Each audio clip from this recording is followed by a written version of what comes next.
فاتحہ۔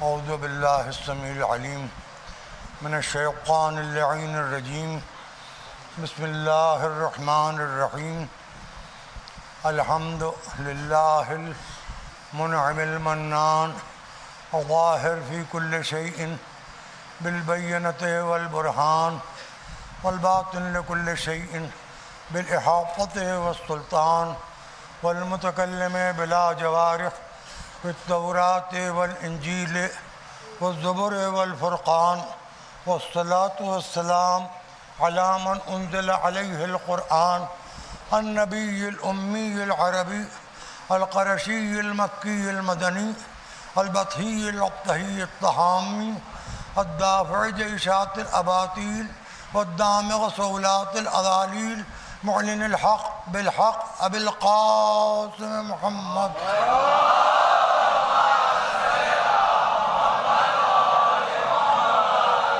وعلى أهل بيت الطيبين الطاهرين المعصومين المظلومين الذين أذهب الله عنهم الرجس وطهرهم تطهيرا.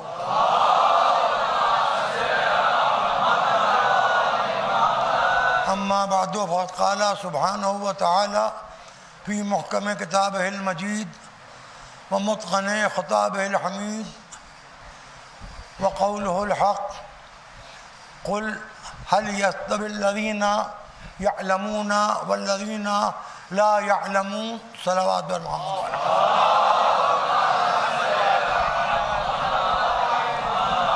حضرات، قرآن کے ان لفظوں کی تلاوت کا پانچواں گھنٹہ چھٹا گھنٹہ کہہ لیجئے، چھٹا دن کہہ لیجئے، چھٹا موقع کہہ لیجئے یہ ہے،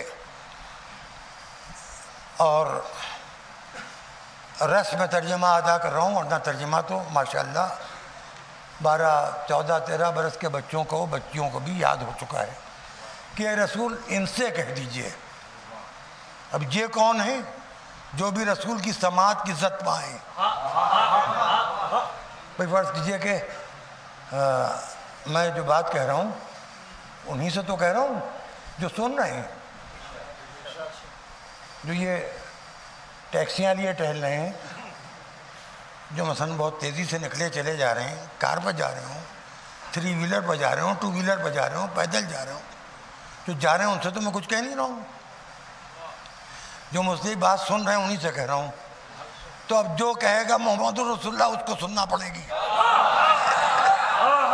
اور جب تک کہے گا تب تک سننا پڑے گی. ان سے کہیے کیا تم علم رکھنے والوں کو جاہلوں کے برابر سمجھتے ہو؟ کبھی بھی عالم اور جاہل برابر نہیں ہو سکتا. لیکن آپ یقین کیجئے، یقین فرمائیے، میں اپنی بات کی تصدیق نہیں کروا پاؤں گا، لیکن آپ نوجوان اپنی زندگی میں اس کا تجربہ کریں گے، اور یقیناً جو میرے ہم عمر ہیں، یہ جو مجھ سے 2 4 5 سال چھوٹے ہیں یا برابر کے ہیں، یا 2 4 6 8 ہو سکتا ہے مجھ سے آگے نکلتے ہوئے بھی سن رہے ہوں میری بات، تو ہمیں آج تک جہالت کا تو اندازہ ہو نہیں پایا، علم کا اندازہ کیا ہوگا. روز ایک سے ایک جاہل سے ملاقات ہو جاتی ہے. لیکن آپ ایک بات سوچئے، جاہل سے جاہل آدمی جو کچھ نہیں پہچانتا، تصویر تو پہچانتا ہے. اس کے سامنے اگر آپ نوٹ رکھیں گے تو یہ سمجھ جائے گا کہ کرنسی انڈیا کی ہے یا انڈیا کی نہیں ہے، کیونکہ اس کے اوپر اشوک کی لاٹ بنی ہوئی ہے. جاہل بھی نشانی کی وجہ سے چیز کو پہچان جاتا ہے. جہاں نشانی نہ ہو وہاں کوئی کرنسی جاہل کی تو سمجھ میں آئے گی نہیں. اب رہے عالم تو کیا میں ان کو نہیں کہہ رہا ہوں جو بینکنگ کی لائن میں ہیں، یا ان کو نہیں کہہ رہا ہوں جو کسٹم میں ہیں، آئے کر وبھاگ سے بات نہیں کر رہا ہوں، میں اپنے ایسے لوگوں سے بات کر رہا ہوں. کیا کوئی ہمیں ایسا ملے گا کہ جو یہ کہے کہ دنیا کی ہر کرنسی کو پہچانتا ہے؟ ہر کرنسی کو نہیں پہچانتے. کبھی کبھی کرنسی انویلڈ بھی ہو جاتی ہے. جو ہم آپ کو بتا رہے ہیں، جو آپ لوگوں کی سمجھ میں بات بڑی آسانی سے آ جائے گی، کہ عراق میں صدام ملعون کی حکومت جب ختم ہوئی، ہاں آ جائیے بات، اگر صدام برا نہیں تھا تو اگر کسی نے داڑھی واڑی بڑھا لی تو اس کا اپوزیشن اس کو صدام کیوں کہہ رہا تھا؟ جب ہم نے صدام کا برا کہا تو امت مسلمہ خواتی، جب بی جے پی نے راہل گاندھی کو صدام کہا تو سب چپائے. یہ کیسا دل ہے کہ حسینی کی زبان کھولتے ہی دل آزاری ہونے لگتی ہے. اب آپ دیکھیے کہ وہ صدام کے زمانے کی کرنسی ردی میں بھی نہیں جا پائی، بیچی گئی تو بکی نہیں، آخر میں وہ کہیں کوڑے میں چلی گئی ہوگی، کہیں اس کو دیمک کھا گئی ہوگی، کہیں لوگوں نے جلا لیا ہوگا. اچھا یہی حال میرا اور 1000 کے نوٹ کا ہوا. مجھے بھی کینسل کر دیا زندگی نے، اور 1000 کا نوٹ کینسل کر دیا گورنمنٹ آف انڈیا نے. اب یہ تو میں کینسل کیا ہوا ہوں، لیکن آپ لوگ مجھے دیکھ لیتے ہیں کبھی کبھی محرم کے چاند کے ساتھ. تو اب آپ غور کیجئے کہ جاہل سے جاہل آدمی بھی کتنا جاہل ہے اس کا کوئی اندازہ نہیں لگایا سکتا. علم، کیا آپ یہ امید کرتے ہیں اس سائنسداں سے، اس گروپ سے، اسرو کے جس گروپ نے ابھی مرکری کے لیے، وہاں کے لیے، مریخ کے لیے ابھی گاڑی بھیجی ہے، راکٹ گیا ہے، انشاءاللہ ہماری گاڑی ہندوستان کی وہاں پہنچ جائے گی، خیریت سے اترے گی. وہ تو کہیے پہیے 3 تھے، دغا دے گئے تھے، اب وہ گڑبڑ نہیں ہوگی. کیا آپ ان سائنسدانوں سے یہ امید کرتے ہیں کہ آپ کے اسکوٹر میں جو خرابی وہ درست کر دیں گے؟ وہ ان سے زیادہ قابل کون ہے بھائی؟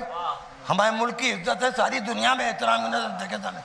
وہ ڈاکٹر جس نے نہایت کامیاب ہارٹ سرجری کی، ایک ایک رگ، ایک ایک شریان کو کاٹا، جس نے کڈنی پلانٹ کیا، گردے نکال کے دوسرے گردے لگا دیے، اس ڈاکٹر سے کہیے کہ ڈاکٹر صاحب آپ اتنا بڑا آپریشن کر چکے ہیں، اتنے ماہر سرجن ہیں، ہمارا گھوڑا بیمار ہو گیا ہے یا ہمارے گدھے کو کھانسی آ رہی ہے تو اس کا گلا صاف کر دیجئے. وہ کہیں ہم کیا جانوروں کے ڈاکٹر کے پاس جاؤ. دیکھیے کوئی علم کی کوئی وہ نہیں ہے. آپ جج کے پاس، وکیل کے پاس پہنچے، میرا مقدمہ لڑیے، ایک کورٹ سے ہم کامیاب نہیں ہو پائے تو دوسرے کورٹ میں پہنچے، دوسرے سے، ہر جگہ وکیل وہی ہے، قانون وہی ہے، ججمنٹ تبدیل ہو جاتا ہے. میں جو بات عرض کرنا چاہ رہا ہوں، نہ علم کروٹیں بدلتے بدلتے اپنے انتہا پہ پہنچا، نہ جہالت. جہالت اتنی گہری ہے کہ سمندروں کے نیچے بھی ہے، علم اتنا اونچا ہے کہ سدرۃ المنتہا تک کے پہنچا ہوا ہے. اب کون جہالت کی ڈیفینیشن بتائے، کون علم کی ڈیفینیشن بتائے، لیکن بات اتنی ہے کہ جو بات ہم کو معلوم ہے، جیسے ہمیں معلوم ہے کہ اذان کا صحیح وقت کیا ہے، اس وقت پر مسجد کے اندر اذان دینا چاہیے، نہ کہ خود کو نمایاں کرنے کے لیے کہیں بھی کھڑے ہو گئے. اللہ اکبر ہے بھائی، یہ آپ کا کھلونا نہیں ہے. دوسروں کو آپ گناہگار کر رہے ہیں، یا آپ یہ دکھانا چاہتے ہیں کہ جتنے مسجد کے اندر ہیں ان کے علاوہ کوئی نماز نہیں پڑھتا ہے. آپ کہنا کیا چاہ رہے ہیں؟ صرف اپنے کو نمایاں کرنے کے لیے یہ سب نہ کیجیے. سلیقہ تہذیب اعضاء کے خلاف ہے یہ سب. اور جب نماز ہو رہی ہو تو کوئی یہ بات نہیں کرتا, کوئی فالتو بات نہیں کرتا, کیونکہ اللہ کا نام لیا جا رہا ہے. ہر چیز کا میں کہنا چاہ رہا ہوں ایک موقع, ایک محل ہے. اب آپ یہ سوچئے کہ ایک شخص آمنہ کی گود سے اٹھا, بیوہ ماں کا یتیم بیٹا ہے, ویکر سیکشن آف ورلڈ, وہ بچے جن کے باپ پہلے مر جاتے ہیں اور بعد میں پیدا ہوتے ہیں, ان کا کوئی پرسان حال نہیں ہوتا. معاف کیجیے گا, جن کے باپ دادا بہت بڑی جائیدادیں چھوڑ کے مرتے ہیں, یہ بڑا کاروبار, ان بچوں سے ہر ایک کو محبت ہو جاتی ہے. بیوہ کی گود میں بچہ ہے, اب اس کی ذمہ داری کون لے؟ ہم نے کہا کہ بچہ ہے پل جائے گا, خاندان بہت بڑا ہے. کیا خاندان کا بڑا ہونا ہو رہے خاندان میں وہ شخص جو اس بچے کو پہچانتا ہو؟ ان کا سب کو معلوم ہے عبداللہ کا یتیم ہے. میں نے کہا صورت سے پہچاننے کو نہیں کہہ رہا ہوں, جو اس کے وجود ذات کی, کنہ ذات کی, اصل نور کی کیفیت تمام کو پہچان لے. وہ صاحب نظر وہ ہوگا کہ جو اس بچے کو آمنہ کی گود سے اس طرح اٹھائے گا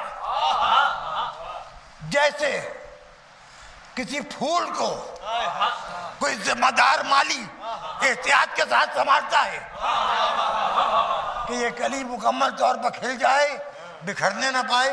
آج ذرا انداز گفتگو کل سے بدلا ہوا ہے, اور وہ جان بوجھ کے بدلا ہوا ہے. کل کا ماحول کچھ اور تھا, آج ذرا گفتگو دوسرے انداز سے جان بوجھ کے کر رہا ہوں. اب وہ رسول کس کی گود میں پلا آپ سب جانتے ہیں, کیونکہ مجلس سے سنتے ہیں. ارے بھائی, میلاد شریف کیا کیجئے, سیرت نبی کے جلسے کیا کیجئے, تو ایسے جلسے کیجئے کہ سب جائیں, اور اس میں رسول کی تعریف آپ کرتے ہیں. کچھ رسول کے اس گود کے بارے میں بھی تو بتائیے جس میں رسول پلے. آپ کو یہ تو معلوم ہے کہ آب زمزم بہت اچھا ہے, آب زمزم ہے کاہے میں, تو کچھ آپ سیرت النبی کے جلسے ایسے رکھیے جس میں سب جائیں. نعتیں ایسی کہیے جو سب کے موبائل پر ریکارڈ ہوں.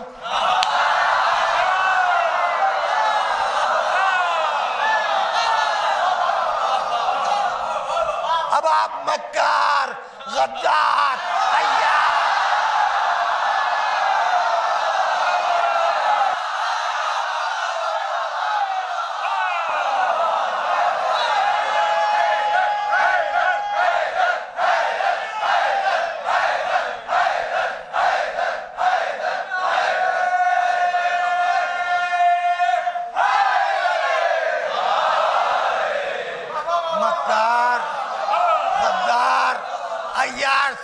سب زیادہ بیکار, سب زیادہ بیکار لوگوں کو. دیکھیے ایک بات اور کھل کے سن لیجئے, جہاں جہاں تک میری آواز جا رہی, خدا کے لیے دل و دماغ کو ہوشیار کر کے سنیے. میں مسلمانوں کے کسی فرقے کی کوئی دل آزاری نہیں چاہتا ہوں, اور جو کچھ مجھے خلفائے ثلاثہ کے بارے میں کہنا پڑتا ہے یا معاویہ کے بارے میں کہنا پڑتا ہے, ان موذی وہابیوں کی وجہ سے جو میرے عقیدے کا, میرے مسلک کا مذاق اڑاتے ہیں, جو عزاداری کا مذاق اڑاتے ہیں, جو تعزیہ کا مذاق اڑاتے ہیں, جو تابوت کا مذاق اڑاتے ہیں, اور پھر جب پھنستے ہیں تو کہتے ہیں ہم تو ہر مذہب کا احترام کرتے ہیں.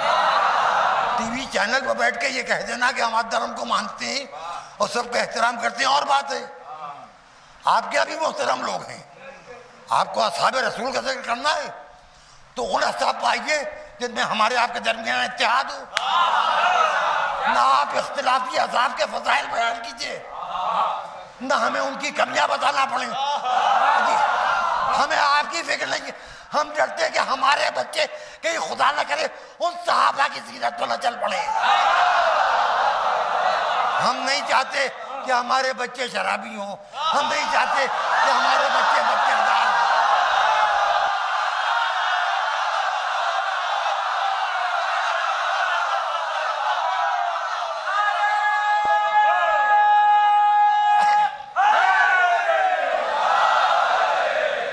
ہم نہیں چاہتے کہ کوئی سودے والا گزر رہا ہے اس کی آواز سن کے ہمارے بچے نماز چھوڑ کے بھاگ جائیں. ہم چاہتے ہیں ہمارے بچے پورا روزہ رکھیں.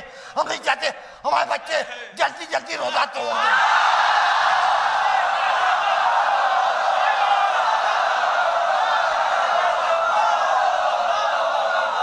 ہم چاہتے ہیں ہمارے بچے پورا حج کریں، طواف النساء کریں، تاکہ حج کر کے واپس آئیں تو بیویاں حرام نہ ہو جائیں. اچھا باپ ہوا ہے جو چاہتا ہے کہ اس کی اولاد حلال ذاتیں پیدا کرے. کہ ہمیں آپ سے کیا لینا دینا. وہ مجھے جو کہنا تھا وہ میں عرض کر رہا ہوں. ایسا نہ ہو کہ ہمارے بچے زکوٰۃ کی اہمیت کو بھول جائیں، ہمارے بچے خمس کی اہمیت کو بھول جائیں. ہم اپنے بچوں کو فرش اعضاء پر ٹریننگ دیتے ہیں مسجد میں جانے کی، انہیں تمیز سکھاتے ہیں، انہیں تہذیب سکھاتے ہیں، اٹھنے بیٹھنے کے عادات سکھاتے ہیں. ہم نظر و نیاز کا کھلا کے افطار و سحری کا سلیقہ سکھاتے ہیں. ہم عزا خانہ سجوانے سے پہلے پوری طرح ایک چھوٹے سے بچے کو طہارت سکھا دیتے ہیں. عزاداری کی وجہ سے اتنی طہارت ہے. میں جو کہہ رہا ہوں وہ سچ کہہ رہا ہوں کہ جو احترام ہے عزاداری کی وجہ سے. پھر ہمارے یہاں آپ جانتے ہیں نماز میں ادھر ادھر نہیں دیکھنا ہے.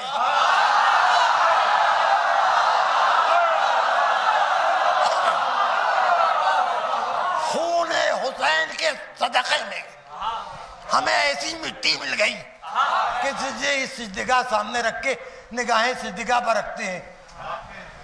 ہم کیا کر رہے ہیں؟ پڑھ رہے ہیں نماز، دیکھ رہے ہیں سجدگاہ کی طرف.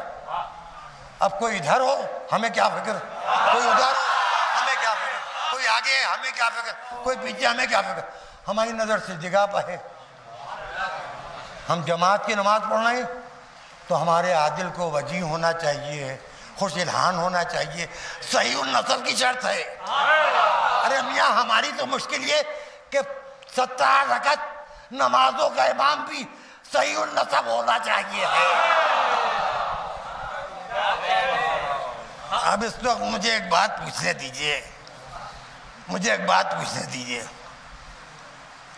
پوچھوں؟ نہیں، کچھ باتیں نہیں پوچھی جاتی. کہوں؟ کچھ باتیں نہیں کہی جاتی. بس ایک بات پوچھنا چاہ رہا ہوں. رسول کا نکاح ابو طالب نے پڑھا. ابھی آپ نے سیدنا الحاظ میں سنا ہے نا. رسول کا نکاح ابو طالب نے پڑھا. علی کا نکاح رسول نے پڑھا. آپ بتائیے آپ کے تینوں میں کس کا نکاح ہے؟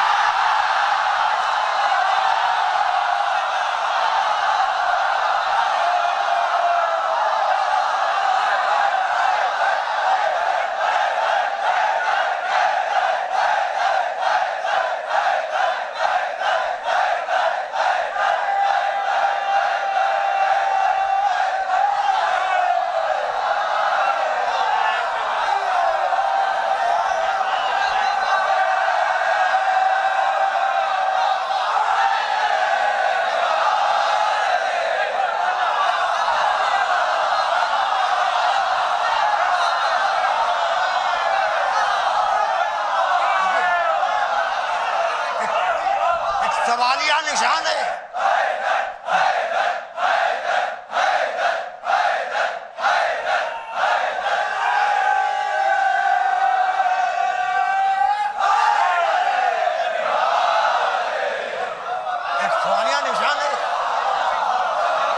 بیٹا میں آپ لڑکوں کو خوش کرنے کے لیے بات نہیں کہہ رہا ہوں. اپنی کم علمی کی بلکہ بے علمی کی وجہ سے اپنی جہالت دور کرنے کے لیے میں یہ بات پوچھ رہا ہوں، ہر فرقے کے عالم مجھے بتائے اگر دل آزاری نہ ہو رہی ہو، کس کا نکاح کس نے پڑھا؟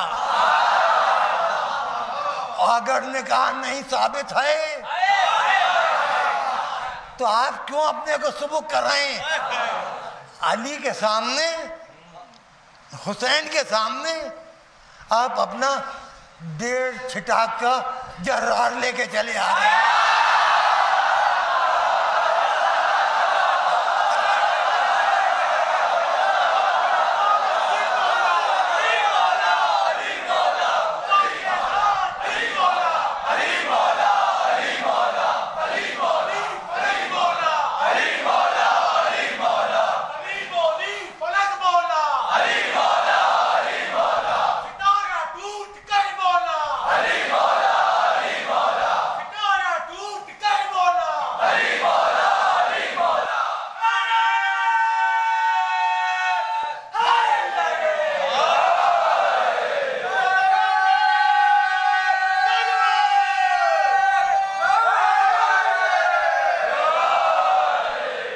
ہم سعودی عرب میں نہیں ہیں، ہم سعودی عرب میں نہیں رہتے، ہم کسی اسلامی ملک میں نہیں رہتے، ہم ہندوستان میں رہتے ہیں، جس کا جو ڈیفنس منسٹر جب ہوم منسٹر تھا اس نے کہہ دیا تھا کہ وہ اسلام کو 72 کہتے 73 فرقے ہیں اور 73 فرقے ہندوستان میں اپنا سب کام انجام دیتے ہیں۔ بھئی اگر ذاکر نائک کے چاہنے والوں کو یزید کی نجات کا یقین ہے تو ہمیں یزید کے دادا کے جہنم میں ہونے پر یقین ہے۔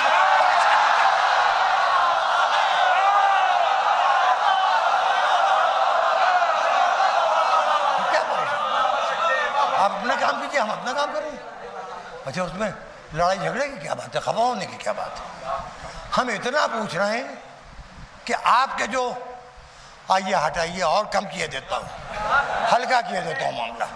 عشرہ مبشرہ ان لوگوں کے نام ہیں جنہوں نے قرآن لکھا، 10 نام ہیں، علی کا نام اس میں سے ہٹا لیجئے کیونکہ علی کا نکاح ابو طالب نے پڑھا ہے، علی کا نکاح رسول اللہ نے پڑھا ہے اور رسول اللہ نے اپنی بیٹی کے ساتھ نکاح پڑھا ہے۔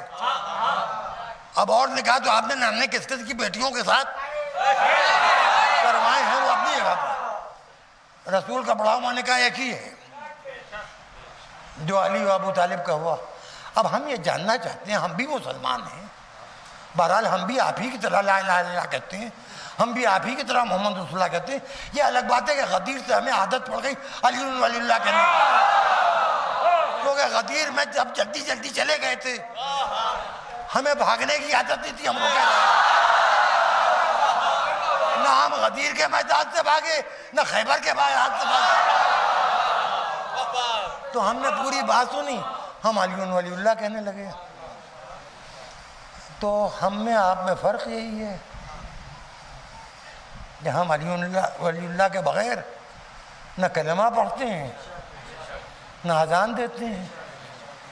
آیت اللہ محسن الحکیم نے مستسنق میں 17 صفحات یہ اشہد ان علی اللہ فقہی نقطہ نظر سے لکھے ہیں، جس میں آیت اللہ محسن الحکیم نے یہ بھی لکھا ہے، وہ زمانہ واٹس ایپ کا نہیں تھا ان کا زمانہ، انہوں نے لکھا ہے کہ مسافر کو یہ نہیں معلوم کہ یہ مسجد شیعہ کی ہے کہ نہیں، اور مسافر ہر چیز پر سجدہ کر نہیں سکتا شیعہ، لہذا اشہد ان علی اللہ کہنا ضروری اس لیے ہے کہ مسافر کو، اجنبی آدمی کو معلوم ہی ہو جائے کہ یہ مسجد شیعوں کی ہے، یہاں سجدگاہ ملے گی۔ یہ ایک چھوٹی سی بات ہے، وہ دلیل فقہی چھوڑ دیجیے آپ، دلائل تو بہت دیے ہیں انہوں نے مستسنق میں۔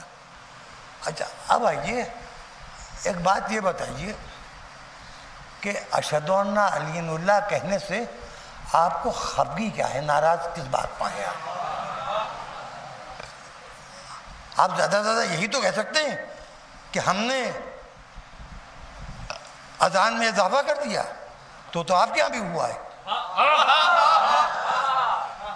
بھائی، وہ تو آپ کے یہاں ہوا ہے، ہم امانت داری کر رہے ہیں، آپ نے چوری کی ہے۔ یہ اذان میں الصلاۃ خیر من النوم کہاں سے آیا؟ کیا رسول نے کبھی کہا تھا؟ کیا اصحاب کے مجمع نے کبھی کہا تھا؟ ایک کی سمجھ میں آ گیا۔ دیکھیے ایک بات مجھے معلوم ہے، میں نے دیکھے ہیں اپنی آنکھوں سے، میں نے بہت دنیا دیکھی ہے بیٹا، میں نے بہت طرح کے لوگوں کو دیکھا ہے۔ مجھے تم خنچو مولوی نظم جو مدرسے سے نکلا ہو، اس کے بعد مسجد میں گھس گیا ہو، میں نے دنیا کو بہت طریقے سے دیکھا ہے۔ شرابیوں کی خصوصیت یہ کہ جلدی جاگتے نہیں،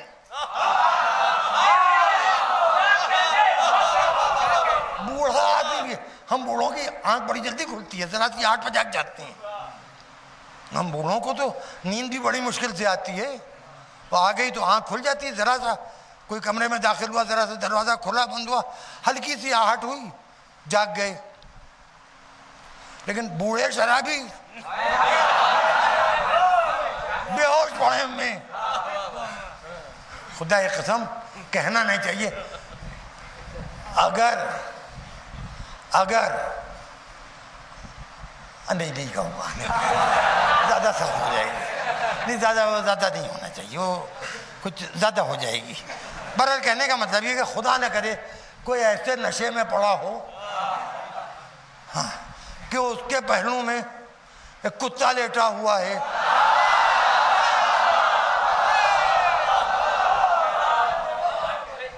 شریف آدمی اس کو دیکھ کے اس کے دور ہٹ رہا ہے کہ صبح صبح اس منحوس چہرے پر نظر پڑ گئی تو پورا دن خراب ہوگا۔ تو ہم یہ نہیں چاہتے کہ ہمارے بچے شرابی ہوں، ہم یہ نہیں چاہتے کہ ہمارے بچے بد کردار ہوں، ہم نہیں چاہتے ہماری بچیاں جو ہیں وہ اپنی حد سے باہر جائیں، ہم یہ نہیں چاہتے کہ ہماری لڑکیاں سیما سے باہر جائیں۔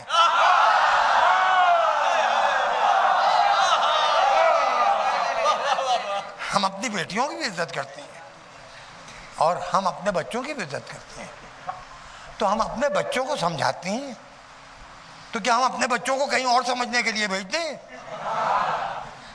کیا اپنے بچوں کو سمجھنے کے لیے ہم کہاں بھیجیں؟ چرچ بھیج دیں، بدھ مٹ بھیج دیں کہ شیعہ مذہب وہاں جا کے سمجھو؟ ابھی شیعہ مذہب سمجھنا ہے تو مجلسوں میں آنا ہوگا۔ شیعہ مذہب کے مولوی سے اسی بات کی امید ہوتی ہے کہ وہ شیعہ عقیدہ بتائے گا، وہ اتحاد کے پیچھے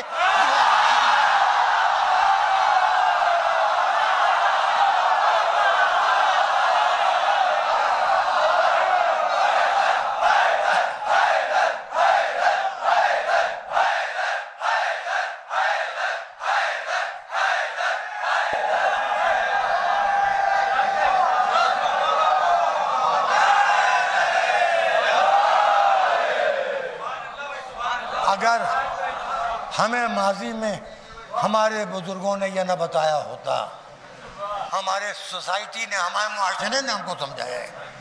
میں 19 سال کا تھا، میرے والد کا انتقال ہو گیا تھا، پوری تربیت میری،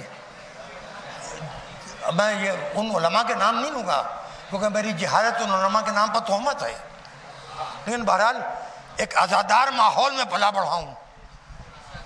عادت اس بات کی رہی ہے کہ نوحہ سنتے سنتے سو گئے، ٹیپ ریکارڈر بھی اس زمانے میں نہیں تھا، یعنی تھا لیکن وی آئی پیز کے پاس ہوا کرتا تھا، عام آدمی کے پاس یہ چھوٹے چھوٹے ٹیپ ریکارڈر نہیں تھے، وہ اسکول والے بڑے بڑے ٹیپ ریکارڈر ہوتے تھے جو کسی کے یہاں ہوتے تھے تو اس کو گانے ہی بجانے سے فرصت نہیں تھی کہ لوگوں کو معلوم ہو جائے کہ اس کے گھر میں ٹیپ ریکارڈر ہے۔ ریڈیو بھی ہر گھر میں نہیں ہوتا تھا، بجلی بھی ہر گھر میں نہیں تھی، لیکن جعفر علی خان اثر کا ایک شعر سنیے۔ نواب جعفر علی خان اثر کشمیری محلے میں رہتے تھے، بڑے بڑے عہدوں پر فائز ہوئے، کشمیر میں وزیر اعظم رہے، بہت قابل شخصیت تھی، انگریزی، اردو، فارسی ادبیات کا ماہر ترین شخص تھا، اور زبان کے سلسلے میں فرنگ اثر ان کا لکھا ہوا مستند ترین فرنگ مانا جاتا ہے۔ نواب جعفر علی خان اثر کا شعر سنیے۔ آج سے 80 برس پرانے کشمیری محلے میں ایک شعر لکھنؤ کے کہا گیا تھا، وہیں کا رہنے والا شیعہ کہہ سکتا تھا، یوں دھڑکتا ہے دل زار اثر راتوں کو، یوں دھڑکتا ہے دل زار اثر راتوں کو، دور پر جیسے کہیں سینہ زنی ہوتی۔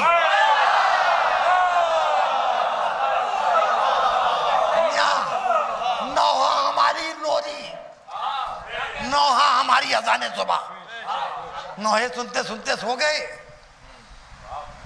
عورتیں کسی نہ کسی گھر میں ماتم کر رہی، گھر میں آواز آ رہی، جاگے تو کہیں نہ کہیں ماتم ہو رہا ہے۔ تو بھائی جن کی گھٹی میں عزاداری پڑی ہو وہ آپ کے اس بدعتی فتوے کی بدعت کو دیکھ کے سوائے اس کے کہ آپ سے یہی کہیں گے کہ بھیا تو اپنے علم کے ساتھ جہنم میں جا، ہمیں جہالت کے ساتھ جنت میں جانے۔ اب رہے جرار، تو آپ اپنے جرار کی پوری کیفیت جان لیجئے گا۔ آج میں یہ اس سلسلے کا آخری جملہ ہے، ایک چھوٹا سا، بہت کم لوگ شاید اسے جانتے ہوں، شاید اسے جانتے ہیں، لیکن عام مسلمانوں میں شاید زیادہ واقف ہوں۔ ہمارا بھی ایک جرار ہے اکبر آبادی، اس کے کہے ہوئے سلاموں کا مقابلہ تو کر نہیں سکتے آپ، جرار اکبر آبادی کے کہے ہوئے نوحوں کا مقابلہ نہیں، لیکن مجھے یہ معلوم ہے کہ جرار خود یا جرار اکبر آبادی کی انجمن کہیں سے نوحے پڑھتے پڑھتے بھاگی نہیں ہے۔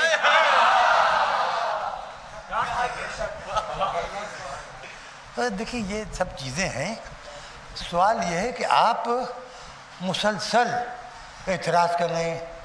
ہمارے ساتھ مسئلہ یہ نا کہ ہماری دونوں کوہنیوں میں رہ کے چوٹ آتی ہے، آپ کی طرف سے الگ چوٹ پہنچتی ہے، پھر ہم شیعوں میں کچھ لوگ ایسے ہیں کہ جو حسین کے ممبر پر، عزا کے ممبر پر بیٹھ کے عزاداروں کے درمیان عزاداروں کے خلاف بولنے لگتے ہیں۔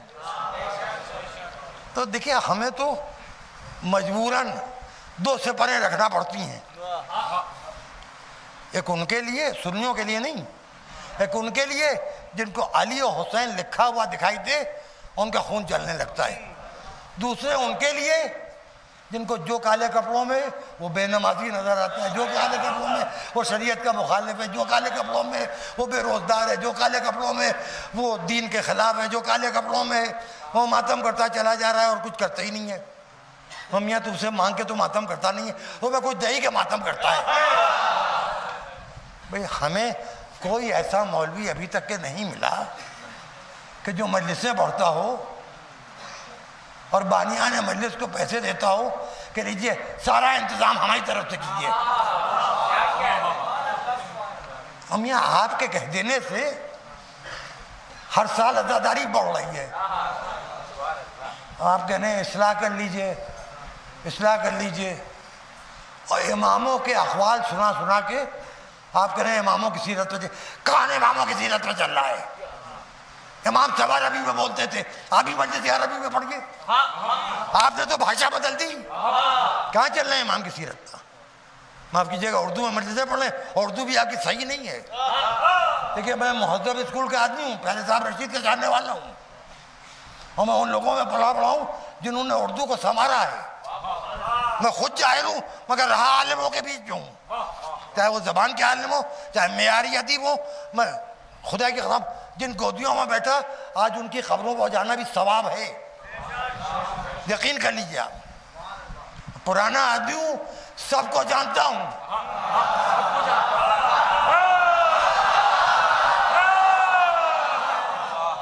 سب کو جانتا ہوں، سب کے ننیال جانتا ہوں، سب کے ددیال جانتا ہوں، سب کی سسرال جانتا ہوں۔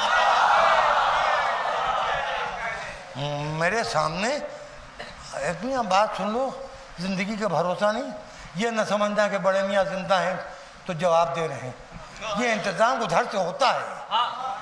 ہم سے پہلے بھی بڑے سخت مناظرے ہم نے بہت شدید جواب دیے گئے، اگر جواب نہ دیے گئے ہوتے تو برا نہ مانیے گا، آپ لوگ شیعہ نہ ہوتے، یہ بات مانیں گے کہ نہیں؟ اگر مذہب کا دفاع نہ ہوا ہوتا، بنی امیہ کے زمانے میں ختم ہو گیا ہوتا، بنی عباس کے زمانے میں ختم ہو گیا ہوتا، پھر مغل بادشاہوں کے زمانے میں تو بالکل، اور خاص طور سے جہانگیر اور اورنگزیب کے زمانے میں تو یہ مذہب بالکل ختم ہو گیا ہوتا۔ شہید ثالث کی شہادت کا جو ڈر لوگوں کے دل میں بیٹھا ہوگا کچھ کم نہیں رہا ہوگا، لیکن آج ہم تک آپ تک یہ چیزیں پہنچی ہیں، کل ہم نہیں رہیں گے، کوئی اور ہوگا۔ لیکن ہمارے لیے اطمینان کی بات یہ ہے کہ ہم اپنے دونوں بیٹوں کو سید الحاج شیعہ کالج میں اور افضل جہاں کے امام باڑے میں مجلسیں پڑھتے دیکھ رہے ہیں۔ یہ وکٹوریہ اسٹریٹ کا یہ خطہ جو ہے، ہم چھوٹے لوگ ہیں لیکن اس خطے پر اللہ نے مجھے مجلس کا نذرانہ یہ دیا ہے. حسین نے تو دیا دیا ہی، کم سے کم نذرانہ دیا کہ 2 بیٹی ہیں، دونوں حسین کا نام لے کے پہچانے جا رہی ہیں. اور مولا کا کرم ہے 4 دامن کردہ اور خصوصیت بڑی نسلوں میں باقی رہے کہ ہمارے ہاں کوئی آپ کو عقیدے کا خراب نہیں ملے گا. کسی کے منہ سے کوئی جملہ، آپ اگر کوئی غلطی سے کوئی ارے جلال قادم ہمارے بھانجے کا کوئی مصرع بھی موضوع کر لیں گے اور اس کے کسی لفظ کو کسی کو اعتراض ہوگا تو لفظ بدل دیں گے، نہیں تو شعر پڑھنا چھوڑ دیں گے. مگر عقیدے کے خلاف کہ ہماری زبان سے کیوں نہیں نکلتا، ہم کیوں مثلا نہیں بہکتے، اس کی وجہ یہ کہ ہمیں ماحول ایسا ملا ہے. ہمارے عقیدوں کی حفاظت کرتی ہے جو صفر، اس کا نام ہے تبرع.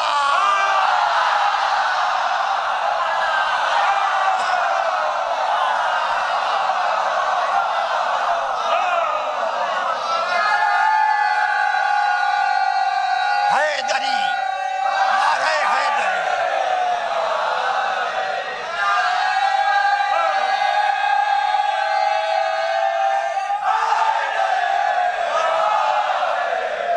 وہ کیا ہے؟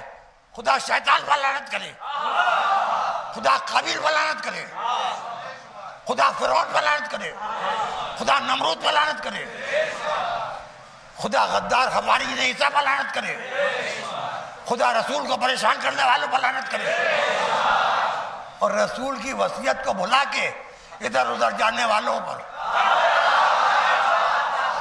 اگر ہدایت نہیں پا رہے ہیں تو پھر بھئی 2 ہی لفظ ہیں، یا ہدایت یا لعنت. اچھا سنیے، ایک بات غور سے سن لیجئے، بہت اہم بات میں کہنے جا رہا ہوں.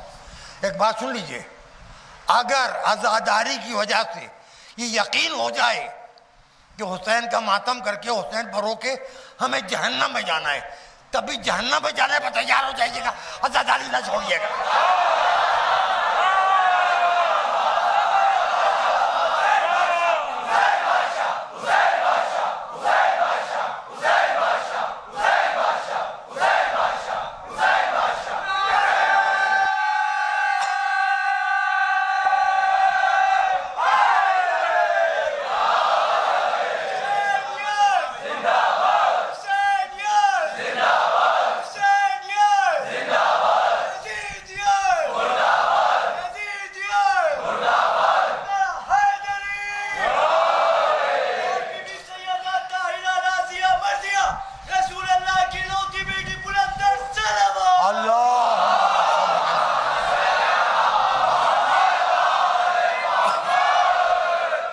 بتائیے عزاداری کیسے چھوڑ دیں، کیسے ہم یہ بات بھول جائیں، کیسے یہ بات بھول جائیں. اور اس موسم میں گرمی کا زمانہ ہے اور برسات کی گرمی ہے.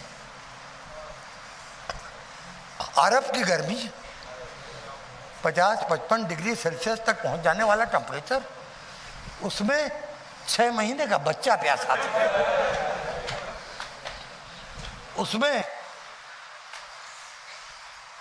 نوجوانوں کو پیاس زیادہ لگتی ہے، نوجوان پیاسے، جوان پیاسے، چھوٹے چھوٹے بچے ہیں. اچھا یہ بتائیے، دنیا میں کوئی مذہب یا کوئی ملک ایسا نہیں ہے کہ جہاں چھوٹے بچوں پر ظلم ہوتا ہو. بیویاں پیاسی ہیں. ایک بات سوچ لیجئے، ان مامتاؤں کو سلام کیجئے جو کربلا میں تھیں. ماں اس کیفیت کا نام ہے جسے اپنے علاوہ کسی پر اولاد کے سلسلے میں بھروسہ نہیں ہوتا.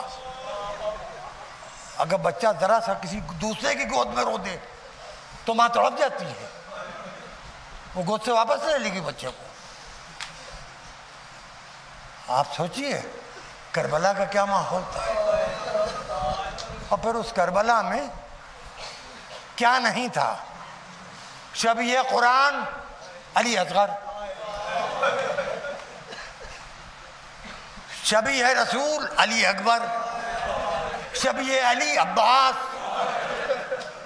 ساری شبیہیں موجود تھی. کربلا علی اکبر. کربلا لیلا کی مامتا، کربلا حسین کے بڑھاپے کا سہارا۔ آج آپ نے دن بھر جناب علی اکبر کے مصائب سنے، اور میں یہ محسوس کر رہا ہوں اس سال میرے ساتھ یہ ہو رہا ہے کہ بڑھاپے کی وجہ سے تھک جاتا ہوں، مصائب اس طرح نہیں پڑھ پا رہا ہوں جیسے آپ مجھ سے سننے کے عادی ہیں۔ میں آپ سے ہاتھ جوڑ کے معافی چاہتا ہوں، جناب سیدہ سے دعا کیجئے کہ وہ مجھے صلاحیت اور قوت عطا فرمائیں کہ میں اسی طرح مصائب پڑھ سکوں اور جیسے آپ مجھ سے سننے کے عادی ہیں۔ راہ کربلا، حسین بغنودگی طاری ہوئی، آنکھیں کھولی، انا للہ و انا الیہ راجعون۔ بابا کیا بات ہے کہ ابھی غنودگی طاری ہوئی، گھوڑا برابر سے چل رہا ہے، بیٹے کے باپ کے برابر سے گھوڑا چل رہا ہے، بوڑھا باپ ہے، کیا ضرورت پڑے؟ کتنی اس وقت آپ لوگوں میں ایسی نسلیں ہیں کہ جو مصائب کربلا و فضائل خاندان رسالت سن کے اپنے ماں باپ کا خیال کر رہے ہیں۔ سوچئے کہ شعور بچپن سے مجلسوں میں پیدا ہوتا ہے کہ نہیں؟ اب سوچئے آپ، کیا بیٹا کوئی کہہ رہا تھا کہ یہ موت کی طرف بڑھ رہے ہیں، موت ان کی طرف بڑھ رہی ہے۔ علی اکبر کا جملہ سنیے، الاسنا علی الحق، بابا کیا ہم حق پر نہیں ہیں؟ کہ بیٹا ہم حق پر نہ ہوں گے تو کون حق پر ہوگا؟ فلا نبالی الموت، بابا پھر موت کی کوئی پرواہ نہیں، موت ہم پر آ پڑے یا ہم موت پر جا پڑے، چلتے رہیے بابا۔ بوڑھے باپ کا دل کتنا مطمئن ہے کہ 18 برس کا بیٹا حق کے راستے میں پوری طاقت کے ساتھ سہارا بنا ہوا۔ کربلا، خیمے دریا کے کنارے لگے، ہٹانے کی بات ہوئی، عباس نے تلوار سے ایک لکیر کھینچ دی، علی اکبر نے تلوار نکال لی، حسین نے روک لیا۔ اب شب عاشور، جناب ام لیلا نے جناب علی اکبر کو بلایا، کہا علی اکبر کل کا دن تو معلوم ہے تمہیں جانا ہے اور مجھے شرمندہ نہ کرنا علی اکبر، بس اتنا کرو تھوڑی دیر میرے زانو پر سر رکھ کے لیٹ جاؤ میرے لال، کیونکہ اب تو مجھے ملو گے نہیں۔ ارے بہت روئیں گے آپ، بیٹے کا سر ماں کے زانو پر، ماں کے ہاتھ میں ایک شمع لیے بیٹے کا چہرہ دیکھ رہی ہے۔ علی اکبر کے الجھی ہوئی زلفوں میں انگلیوں سے کنگھی کرنے لگی، علی اکبر کو نیند آ گئی، علی اکبر سو گئے، لیلا چپکی بیٹھی ہیں، ماں کے سامنے قرآن چہرہ علی اکبر کھلا ہوا ہے، مانگتا میں تلاوت ہے، شمع چھوٹی ہوتی جا رہی ہے۔ ایک مرتبہ علی اکبر چوکے انگلائی لے کے اٹھ کے بیٹھے، اماں آپ کا تو زانو سنو گیا ہوگا، بہت عرصے کے بعد اس مسافرت میں آپ کے زانو پر سر رکھنے کا موقع ملا۔ جملہ سنیے، میرے بچے کاش قیامت تک تو سوتا رہتا، تیری مائی ہوئی بیٹھی رہتی، بیٹھے بیٹھے ماں مر جاتی۔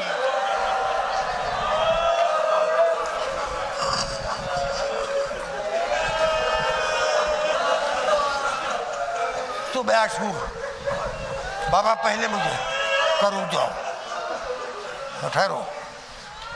ایک مرتبہ لشکر اعداء سے آواز آئی، کیا حسین اب تمہارے پاس قربان کرنے کے لیے کوئی نہیں بچا؟ کہ بابا اب یہ برداشت سے باہر ہے، میری جوانی میں میرے باپ کو تانے دیے جائیں، بابا آپ جانے دیجئے۔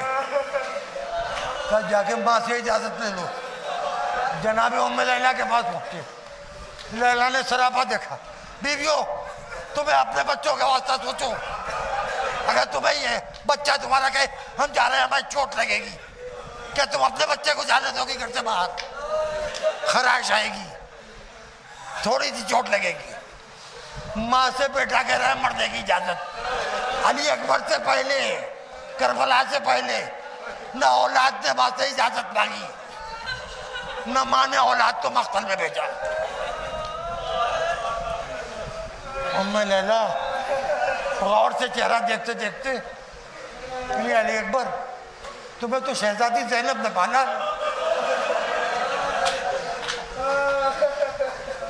جب سے پیدا ہوئے ہو انہی کی گودیوں میں پلے ہوتے، جاؤ اپنی پھوپھی سے اجازت لو. پھوپھی اماں مرنے کی اجازت. کہا علی اکبر 18 سال ام لیلا بھابھی نے اور ہم نے مل کے کہ تمہیں اس لیے پالا تھا کہ مرنے کی اجازت دیں.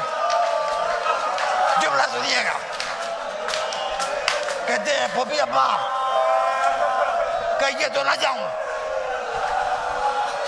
مگر ایک بات بتا دوں، خنجر ایک ہے، گلے دو ہیں، یا بابا کا گلا یا میرا گلا، جس کو بچانا ہو اس کو بچا لیجیے.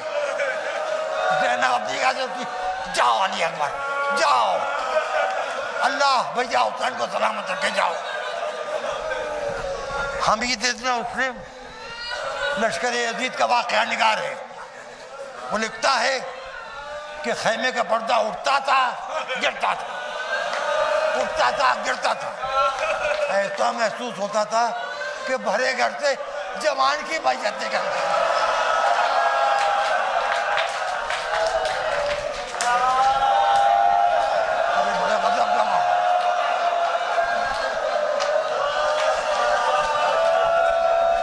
علی اکبر بابا کے سامنے کٹ ہٹ جاؤ.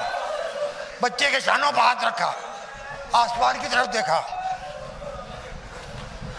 پروردگار اب تیری راہ میں اس کو ہدیہ کراؤں جو سیرت میں، صورت میں، رفتار میں، گفتار میں، کردار میں، اٹھنے میں، بیٹھنے میں، سونے میں، جاگنے میں، عبادت میں تیرے رسول کی شبیہ ہے.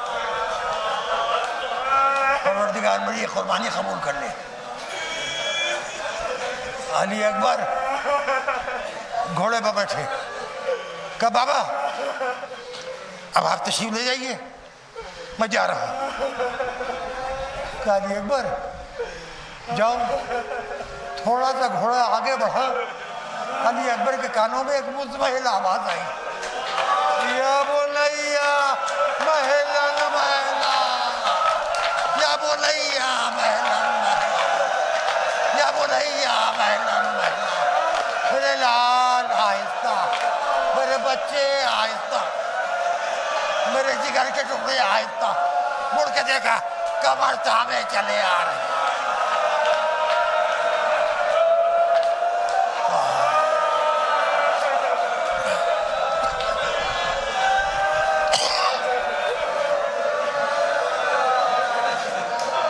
علی اکبر گھوڑے سے اترے.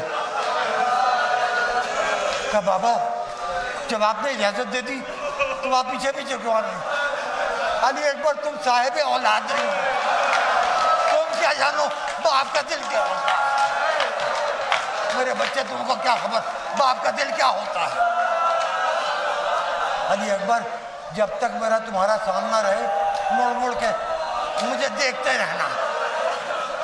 علی اکبر چلے. حسین در خیمگاہ پائیں. اس کے بعد علی اکبر پھر واپس آئے. واپس آئے کیونکہ جناب ام لیلا ایک دعا مانگ رہی تھی. یا رادہ یوسف علی یعقوب، یا رادہ اسماعیل علی حاجرہ. اے یوسف کو یعقوب سے ملانے والے، اے اسماعیل کو حاجرہ سے ملانے والے، ایک مرتبہ میرے بچے کو مجھ سے ملا دے.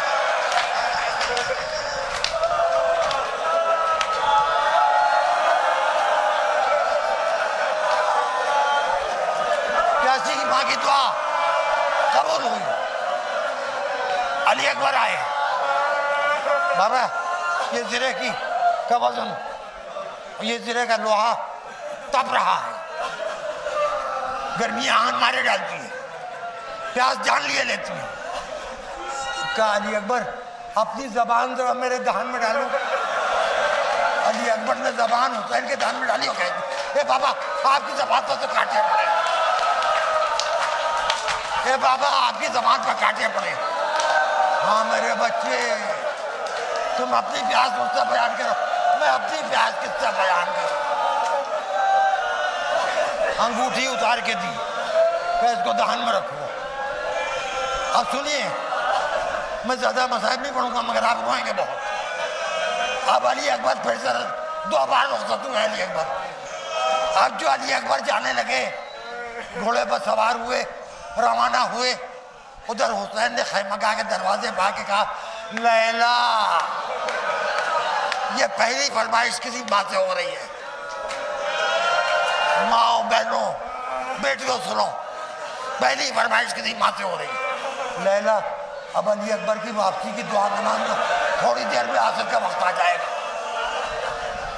ارے ماں اپنے بچے کی خیریت کی دعا بھی نہیں مانگ سکتی. لیکن یہ ہوا کہ لیلا در خیمہ اب آ کے کھڑی ہو گئی. لیلا حسین کو دیکھ رہی ہیں, حسین میدان میں علی اکبر کو دیکھ رہے ہیں. لڑے لڑتے لڑتے, ارے مقتل کا جملہ ہے مگر بہت مشکل ہے, پوری بات کہنا بہت مشکل ہے. علی اکبر کے چاروں طرف سے گھیر لیا گیا.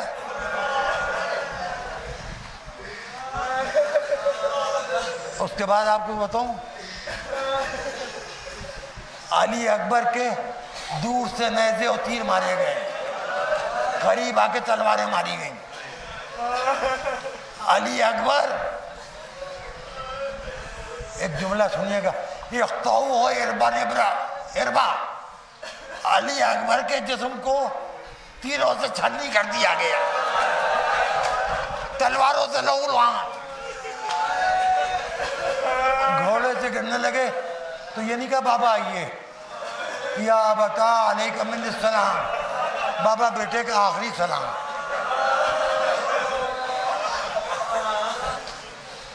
ٹوٹی کمر دونوں ہاتھوں سے تھا. عباس کے مرنے سے کمر ٹوٹ گئی. علی اکبر مجھے کچھ دکھائی نہیں دے رہا ہے, میرے لال آواز دو, میرے بچے آواز دو, یا علی بابا ادھر, یا علی بابا اور قریب, یا علی آئیے بابا, یا علی. قریب پہنچ گئے, گھٹنوں کے بل بیٹھے. میرے بچے کہاں چوٹ آئی, میرے بچے کیا ہوا, بابا بابا سینے میں بہت درد ہو رہا ہے, گھاؤ ہے, گھاؤ ہے.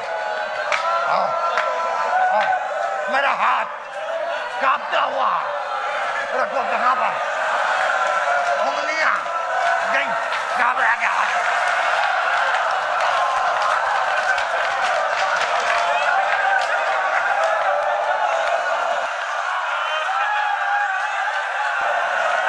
ارے بچے, بچے کی ابھی ٹوٹ گئی ہے, بس بچے کو کمر ہوئے, دونوں گھٹنے زمین میں گرملا پٹے گئے. لطف کرو کیا بابا, دو انگلیوں سے میرے خیبر اٹھا لینا آسان ہے. بیٹے کے سینے پہ پرچی کی ابھی گئی. بسم اللہ وباللہ وفی سبیل اللہ وعلی علی حسین نے مجھے, ہائے میرے لال, ہائے میرے بچے, ہائے میرے بچے, ہائے میرے بچے.